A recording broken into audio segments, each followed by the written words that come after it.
Bonjour les amis, c'est Lucky Mikael, je suis très heureux de vous accueillir aujourd'hui pour cette nouvelle vidéo. Et pour cette nouvelle vidéo, on se retrouve sur la troisième partie de Planète Zoo.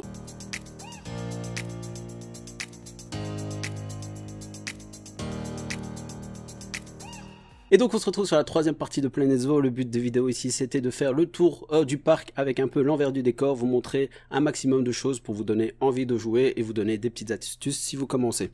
Alors la première partie, je vous avais donné un grand mot d'introduction, on avait vu le hall d'entrée, la zone Amérique du Nord. La deuxième partie, on avait fait l'Arctique ainsi qu'une partie de l'Asie. Et ici, on continue avec la zone Inde. Alors la zone de l'Inde, elle représente à peu près toute cette partie. C'est encore une zone que je dois faire, surtout que j'ai fait toutes les recherches mécaniques par rapport à ça. Et il y a énormément d'éléments de personnalisation. Donc j'ai vraiment hâte de vraiment me lancer dedans. Chose aussi que vous pouvez voir, c'est que parfois au niveau des détritus sur le parc, il y a également une dynamique un peu bizarre. C'est que des fois, le parc est super propre à certains endroits et d'autres, il est totalement dégueulasse comme ici. Je sais pas pourquoi. Mais voilà, je pense que c'est fait exprès, je sais pas trop. Donc l'un des premiers animaux qu'on peut retrouver ici dans cette zone d'Inde, c'est le tigre du Bengale, évidemment, tigre très très connu. On a la maman, je pense que ça c'est la maman. Ouais, tout à fait.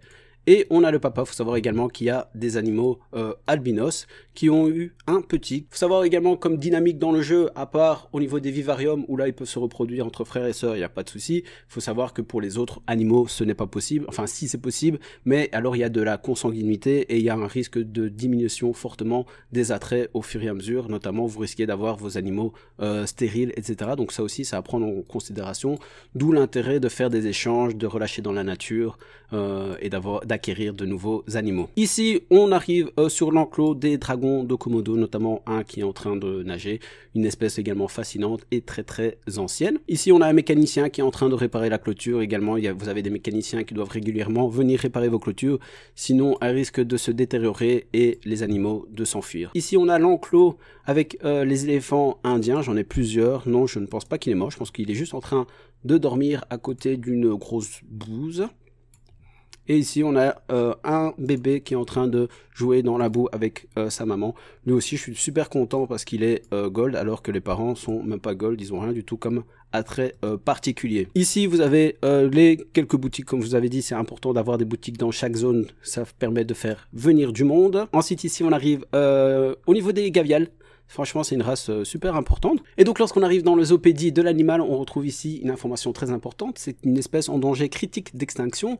Donc, c'est vraiment important d'avoir des animaux de cette espèce-là parce que ça va permettre aux visiteurs de venir les voir. Parce que plus l'espèce est en danger, plus les gens ont envie de venir les voir. Il y en a plus ou moins 600 dans la nature, ce qui est un peu bizarre, parce que moi-même, dans mon parc, rien que dans mon parc, c'est vraiment facile d'en avoir, j'en ai déjà 31. Donc voilà, ça aussi c'est un enclos que j'aime bien, il faut juste que j'arrive encore un peu à dissimuler un peu les barres des clôtures, etc. Il y a moyen de faire quelque chose de bien également de cette partie. On a fini pour la partie 1, on se retrouve donc à l'entrée du parc et avec cette zone que j'aime beaucoup, c'est la zone Amérique du Sud. C'est vraiment une zone, j'étais très content d'avoir fait les recherches mécaniques parce qu'il y a énormément également d'éléments de personnalisation et ce qui m'a permis en fait de faire vraiment cette entrée que je trouve super bien, qui donne super bien, surtout avec la longue vue, on voit déjà un temple là-bas, énormément de végétation également.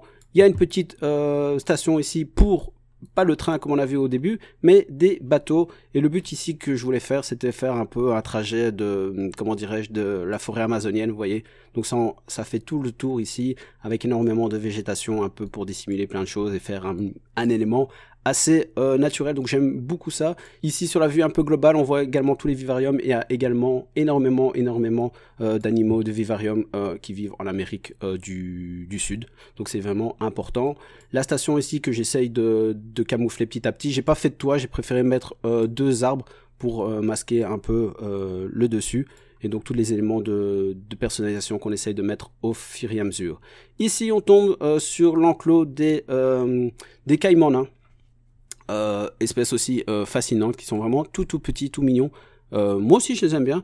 Ils se reproduisent également assez facilement. Et non, moi j'aime bien. À côté, on est sur l'enclos des jaguars. J'étais super content de les avoir au tout début. Maintenant, voilà. voilà, je suis content aussi. Leur enclos est pas très grand, j'aurais bien aimé faire un plus grand enclos, mais voilà, il donne quand même assez bien. En face, on a les sapajous, les petits singes, les tapirs et les tamanoirs. Donc comme je vous avais dit lors de la vidéo, la première vidéo directement avec les bisons notamment, vous avez des espèces qui peuvent être à plusieurs dans le même enclos, donc ça c'est à regarder dans le zoopédie si c'est possible ou pas.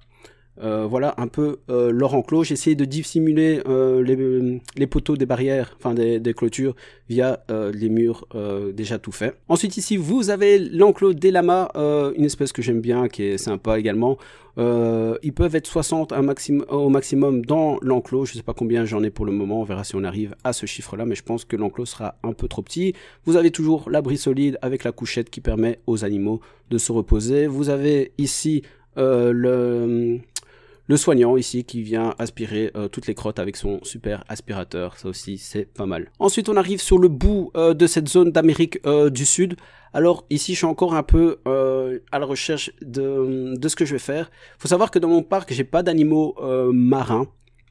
En fait à la base je voulais faire la zone ici pour des animaux marins, mais vu que je trouvais pas les animaux super fous et que mon parc commençait un peu à ralentir, je me suis dit je vais pas en faire, mais il y a quand même une espèce qui me donne bien envie, c'est la loutre géante qui fait partie de la partie Amérique du Sud. Donc je sais pas encore trop ce que je vais en faire, je sais pas si je vais la mettre ici, si je vais la mettre juste là. Ici je sais pas trop si je voulais faire une zone un peu, vous voyez, un peu citée sous l'eau, dans laquelle j'aurais incorporé mes loutres, ou bien si je vais mettre mes loutres ici à la place des boutiques, et peut-être faire ici une espèce de cité abandonnée et mettre les boutiques à l'intérieur. Je sais pas encore exactement ce que je vais faire. Comme d'habitude, on retrouve la zone de travail. Il faut savoir que je ne vous ai pas parlé de la zone de travail de l'Inde, notamment ici, parce que j'ai fait en fait un petit pont qui rejoint les deux parties, et donc les personnes qui travaillent ici ont leur zone de repos et la salle des soigneurs qui est ici. J'ai également fait un petit pont qui permet de relier la zone Inde et le reste du parc Asie à cette partie Amérique du Sud. Et il y a quand même pas mal de personnes qui font les deux.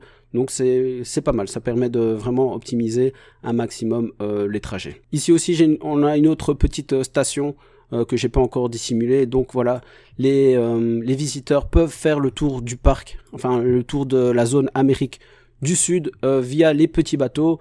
Et vous avez le trajet donc ici chaque fois.